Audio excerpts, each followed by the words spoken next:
주간은 우리가 고난주간을 보내고 있습니다. 고난주간의 하이라이트라 그러면은 예수님께서 십자가에 달려 모든 고통을 받으신 일이라 이렇게 여겨집니다. 예수님께서 십자가에 달리셔서 남기신 말씀을 우리가 가상칠언이라 그럽니다. 이번 성금요일 저녁 예배도 가상칠언을 중심으로 우리가 성금요일 저녁 예배를 드리게 됩니다만은 재미난 현상은 이 가상칠언이 모든 복음서에 똑같이 기록되어 있지를 않다는 겁니다. 한 복음서가 7개를 다 기록한 게 없어요. 그럼 어떻게 7개입니까? 네 복음서에 기록된 걸 합치니까 7개라는 겁니다. 그러면 왜 복음서마다 예수님 십자가에 달려서 하신 말씀이 다릅니까? 그 이유는 그 복음서를 쓴 저자가 속한 공동체가 다 달랐기 때문입니다.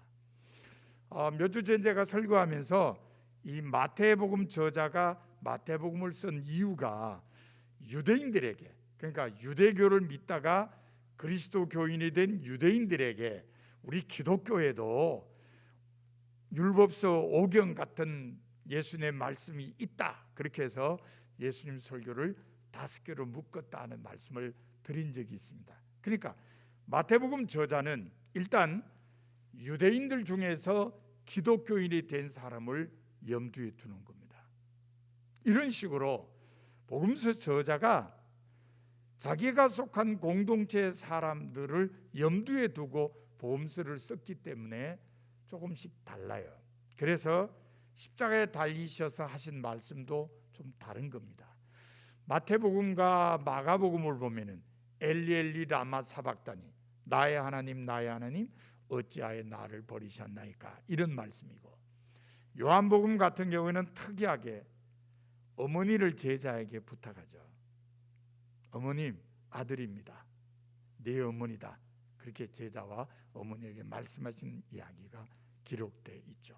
다 이루었다는 얘기도 기록되어 있고, 이렇게 복음서마다 조금 다릅니다. 그러면은 이 누가복음에는 예수님께서 십자가의 그 고통 속에서 뭘 하셨다고 우리에게 알려주느냐, 십자가에 달리셔서 하신 말씀을 기록하면서 뭘 우리에게 알려주느냐, 오늘 속죄 공가를 통해서 그걸 함께 살펴보도록 하겠습니다.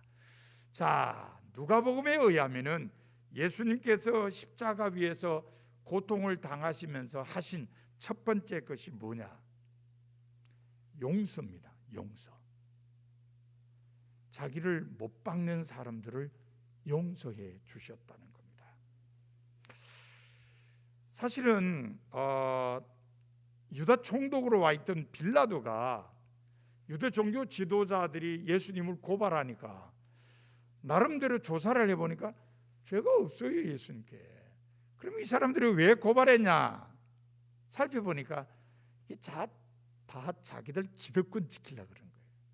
예수님이 자꾸 활동하다가는 자기들의 기득권이 흔들리게 되니까, 그래서 예수님이 십자가에 못 박으려 한다는 것을 빌라도가 알았어요. 그래서 빌라도는 나는 이 사람에게서 죄를 찾지 못했다, 그러니까 나중에 이 사람에 대해서 당신네들이 책임져야 된다 그러면서 빌라도가 뭘 했어요? 손을 씻었어요. 이 손 씻는다는 그 의미가 뭐죠? 나는 이 일에 아무 상관이 없다. 만약에 이 일 때문에 저주를 받거나 화를 당하면은 니네가 당해야 된다. 나는 분명히 이 사람에게 죄가 없다 그랬다. 나는 이 일에 대해서는 깨끗하다. 그래서 손을 씻은 거예요. 그러니까 빌라도가 아무런 죄를 찾지 못한 예수님을 유대 종교 지도자들은 고발을 했고, 빌라도는 밀란이 일어날까 봐 겁이 나서 예수를 십자가에 못 박히게 넘겨줍니다. 우리가 생각할 때는 아니 총독쯤 되는 사람이 뭐 그렇게 뭐라 그런다고 그래, 자기가 무죄라고 생각하면 쓱방 그러지, 이렇게 우리가 흉볼 수 있어요. 근데 이 빌라도가 유대 총독으로 와서 두 가지 실수를 했어요. 첫 번째 실수가 뭐냐면은 이 총독 관저가 가이사라라고 하는 지중해 연안의 항구에 있어요. 그래서 총독 관저에서 가끔 예루살렘에 옵니다.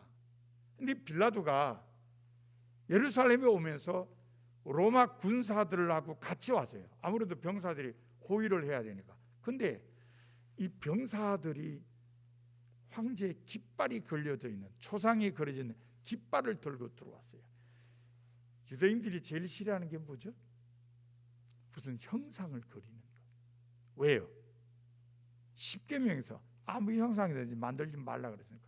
그래서 유대인들은 하나님의 형상을 안 만들어요. 그러니까 사람의 형상을 그리거나 만드는 것도 안 된다고 생각해요. 근데 아니 성스러운 도시 예루살렘에 로마 군인들이 들어오면서 황제 얼굴이 겹쳐 있는 깃발을 가지고 들어왔다? 아유 뭐 난리 났죠.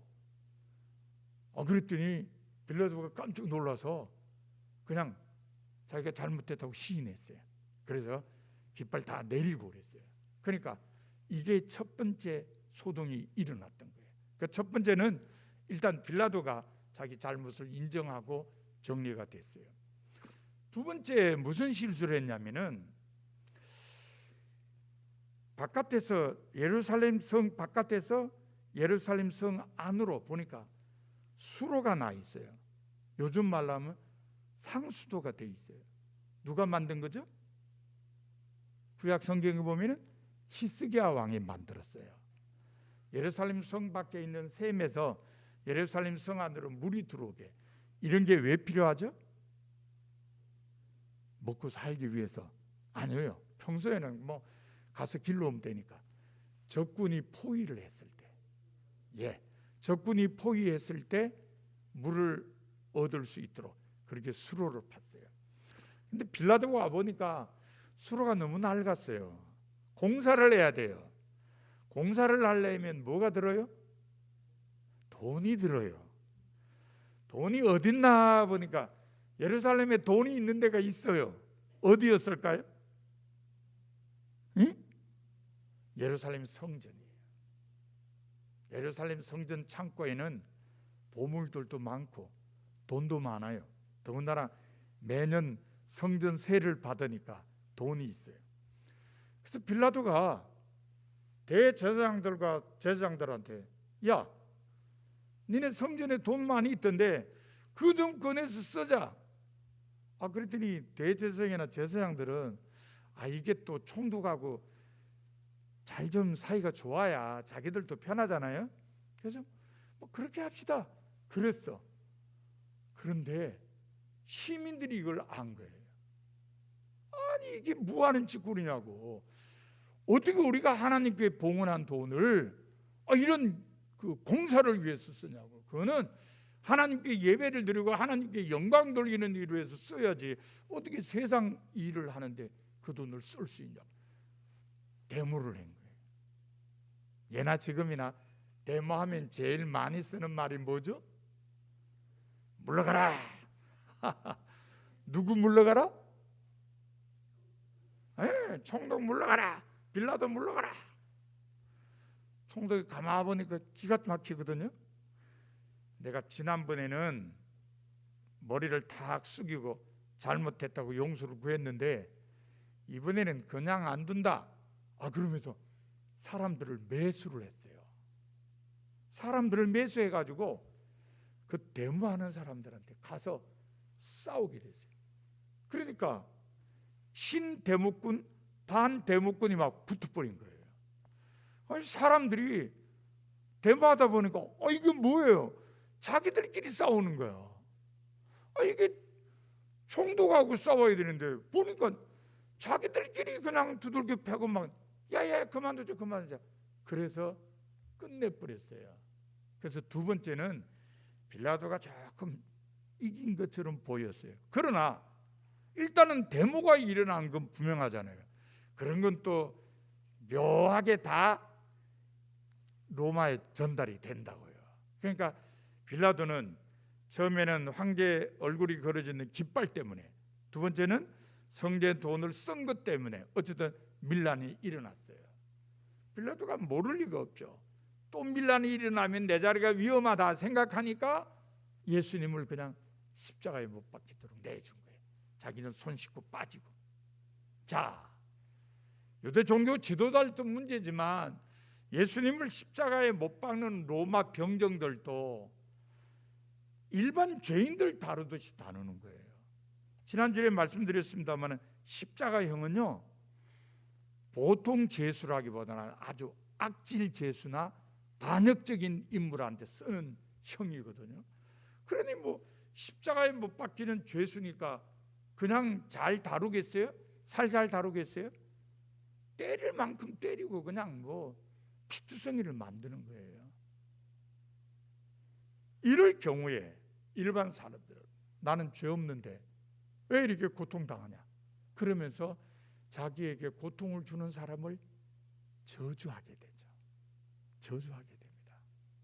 그런데 예수님께서는 그렇지 않으셨어요. 아버지요, 저들을 용서해 주십시오. 저들은 자기들이 지금 뭘 하는지를 모릅니다. 우리가 본받아야 될 게 이겁니다.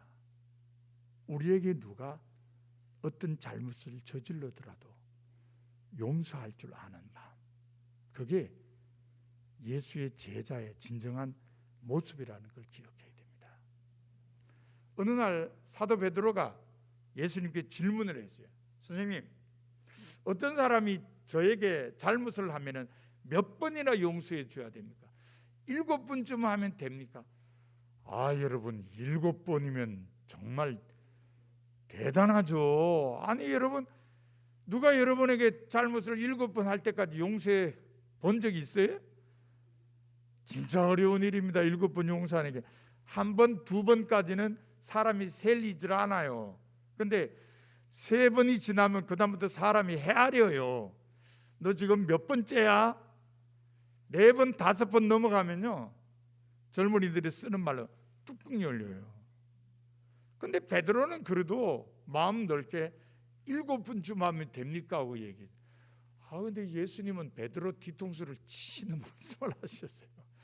7번뿐만 아니고 7번씩 70번이라도. 이건 490번 하라는 얘기 아니고 언제나 용서해 주라. 이게 예수님의 가르침이고 이게 예수의 제자가 본받아야 될 모습이에요. 그래서 우리는 우리에게 잘못을 하는 사람을 언제나 용서할 줄 아는 그리스도인이 되어야 한다는 것을 예수님을 통해서 배워야 됩니다. 자, 누가복음에 의하면은 예수님께서 십자가에 달리셔서 두 번째로 하신 게 뭐냐? 같이 십자가에 달린 사람의 영혼을 구원하셨어요. 자, 양쪽에 행악자 2명이 달렸습니다. 한 명은 예수님 조롱했어요. 아니, 당신이 그리스도면은 당신이나 우리를 구원하면 되지 않냐? 왜 이렇게 달려가지고 고통받느냐? 조롱을 했습니다. 그 사람만 조롱한 건 아니죠, 그죠? 로마 관리들이나 유대 종교 지도자들이나 다 예수님을 조롱했어요. 물론 그 중에는 안타까운 눈으로 바라보는 사람들도 있었습니다만은 많은 사람들이 조롱의 눈으로 바라봤어요.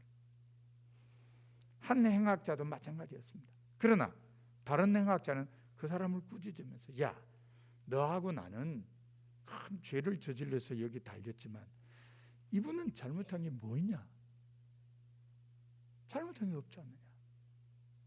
그러면서 이 사람이 예수님께 자기 구원을 부탁을 했고, 예수님께서는 오늘 네가 나와 함께 낙원에 있으리라.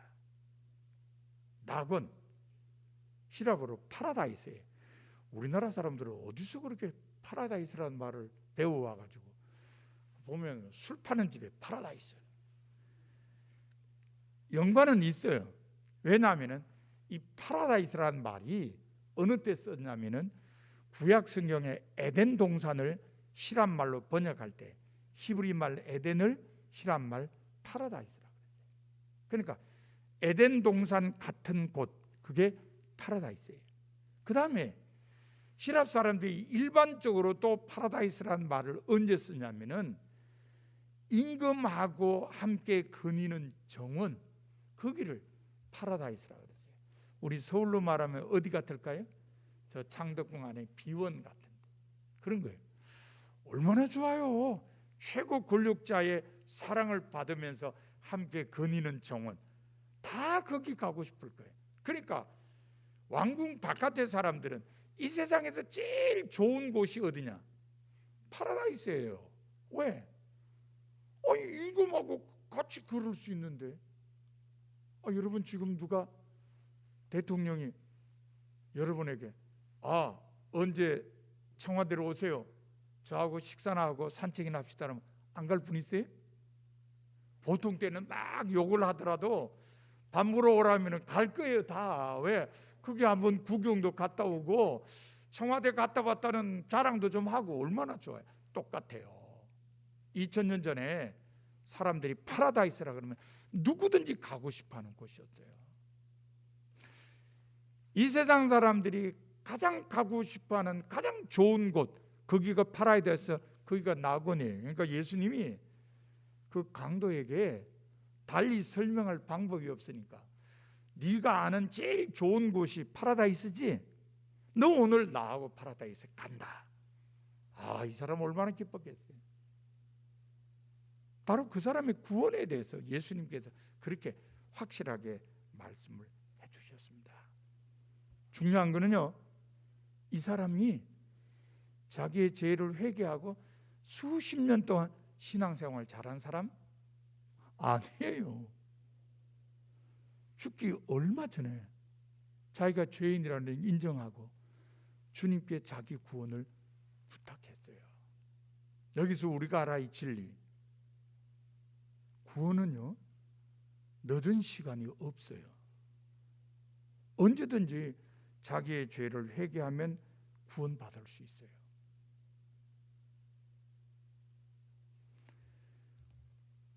우리나라 자유당 시절에 이 주먹들이 막 활개치던 때 이렇게 글을 보면요, 김두깡하고 맞짱 뜨던 사람이 한 사람이 있었어요. 시라소니 이성순이라는 사람이에요. 시라소니 이성순이라는 사람인데 이 사람 김두한이하고 맞짱 뜨던 사람이에요. 아주 대단한 주먹이었어요.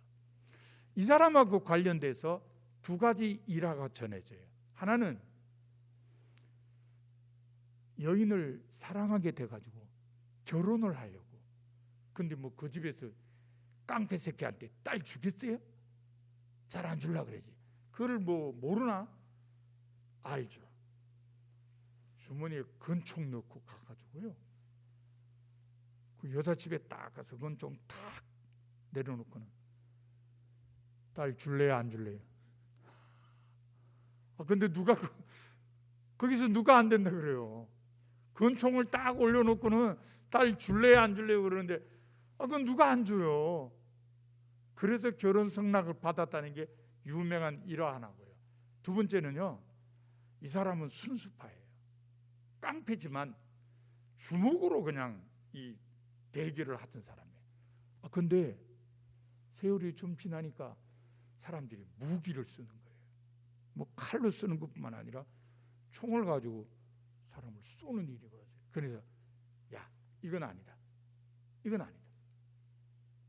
이게 이 깡패 세계에도 의리가 있고 자기들이 지켜야 할 선이 있는데 이거 아니다. 그리고는 깡패 일을 그만두는 거예요. 자기 부인이 영락교회 열심히 나갔어요. 여보, 나 당신 따라서 교회 가도 될까? 부인이 그게 무슨 소리냐고.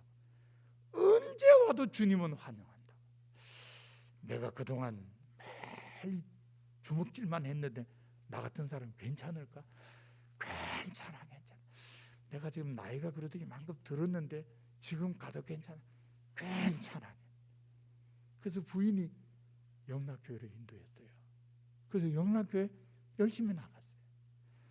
교회 나간 지 몇 년 지나지 않아가지고 우리나라의 깡패 대소탕 작전이 벌어졌어요. 정권이 바뀌면서.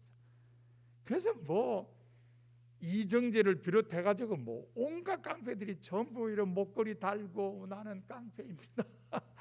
다 붙잡혀 갔어요. 시라손이 이성순도 체포령이 내려졌어요. 그런데 이미 영락교회에서 신앙생활을 잘하고 있어요. 그래서 한경직 목사님과 영락교회 교인들이 참 서명을 해가지고 이 사람은 이미 그 세계에 손을 끊고 영락교회 출석하면서 신앙생활을 잘한 지 벌써 몇 해 됐습니다. 이 사람은 용서해 주십시오.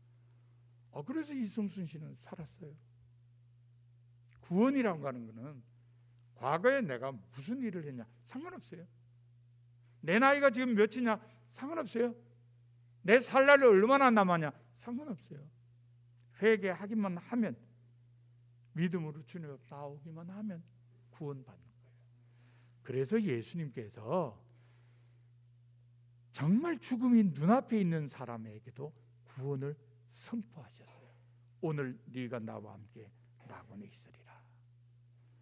따라서 우리는요, 우리 자신뿐만 아니라 다른 사람을 대할 때도 믿음으로 회개하면은 늦은 시간은 없다. 언제라도 믿음으로 회개하면 구원받는다는 사실을 인식하고, 우리도 그렇게 주님 앞에 서야 되지만 다른 사람들도 그렇게 주님 앞으로 인도하는 성도가 되어야 됩니다. 자, 누가복음에 의하면은 세 번째로 예수님께서 십자가에 달리서 하신 일, 제일 마지막 일이죠. 자신을 하나님께 전적으로 맡기셨습니다. 내 영혼을 아버지 손에 의탁합니다. 정오에 예수님이 달려가지고 햇빛이 사라지고 3시까지 어둠이 계속됐습니다. 성석 휘장이 찢어졌죠. 예수님께서 운명하시면서 영혼을 아버지 손에 맡기셨습니다. 나를 온전히 하나님께 맡기는 거예요. 이거 우리 믿는 사람들이 본받아야 됩니다. 제일 잘 본받은 사람이 누구죠? 스데반 집사. 스데반이 순교할 때 예수님하고 똑같이 했어요. 주 예수여, 내 영혼을 받으소서.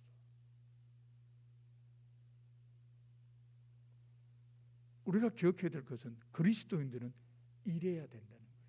내 모든 걸 주님께 맡겨야 된다는 겁니다. 제가 작년 1월부터 항암 치료를 받기 시작했습니다. 지금 벌써 1년하고도 석 달 받았네요. 22차례 받았습니다. 아직도 끝난 건 아니고 좀 더 의사가 조금 더 맞아보자 그러니까 조금 더 맞죠. 근데 제가 이 1년 3개월 동안요, 그 전에 살던 사고방식하고 달라진 게 뭐냐, 내 마음대로 되는 게 없다는 걸 깨달았다는 거예요. 여러분도 잘 아십니다만 저는 건강관리를 참 잘해왔습니다. 저희 남매가 7인데요, 7남매인데요, 저를 제외하고 다 혈압약 먹었습니다. 지금도 먹고 있고요. 돌아가신 분은 안 먹어도 되죠, 그죠? 살아있는 사람은 다 혈압약 먹어요. 저만 안 먹어요. 그렇게 관리를 잘했어요. 왜 그러냐? 혈압이 130 넘어가서 140 가까워지면 혈압약을 먹어야 됩니다. 의사가 경고를 하죠. 의사가 뭐라 그러죠? 살 빼라 그러죠. 몸을 좀 빼면은 혈압이 좀 떨어집니다. 그러면은 몸무게가 얼마 이상 안 올라가도록 계속 노력을 해요. 그래서 사실은 제가 병이 생기기 전까지 한 10kg 정도 뺐거든요. 그랬더니 혈압도 정상이고 혈당 수치도 정상이고, 여러분들이 아시는 대로 월요일 날 산에 잘 가죠. 저 수락산이 제 놀이터나 비슷했으니까 월요일 날 아침 먹고 수락산 갔다가 내려와서 집에 와서 점심 먹고 그런 시간들을 많이 가졌으니까요. 또 어렸을 때부터 생선을 많이 먹어서 그런지 그렇게 잔병 치레가 별로 없고 뼈가 튼튼하고 그래서 건강하게 잘 살았어요. 그런데 딱 발병하고 나니까요, 제 마음대로 되는 게 없어요. 제가 먹고 싶다고 먹을 수 있는 거 아니고, 제가 이거 빨리 끝내자고 그래서 끝내지는 것도 아니고요. 요거 몇 번 맞으면 이제 된다니까. 몇 번 맞으면 나 이제 수술하고 끝내겠구나. 웬걸요? 얘기한 대로 맞았더니 아유 조금 더 해야 되겠는데. 그런 거예요. 자기 마음대로 되는 게 없어요. 결국 깨닫는 게 뭐죠? 아, 하나님께 맡겨야 된다. 내가 조급하게 뭘 아무리 해봐야 아무 소용이 없다. 그냥 하나님께 맡기고 하나님의 인도하심에 전적 의탁을 해야 된다. 제가 이번에 22번째 항암 주사를 맞으면서요, 간호사한테 물어봤어요. 내가 근대병원에서 최장 기록 세우는 거 아니냐 그랬더니 간호사가 시구면서 아니요, 10번 더 맞은 사람이 있어요.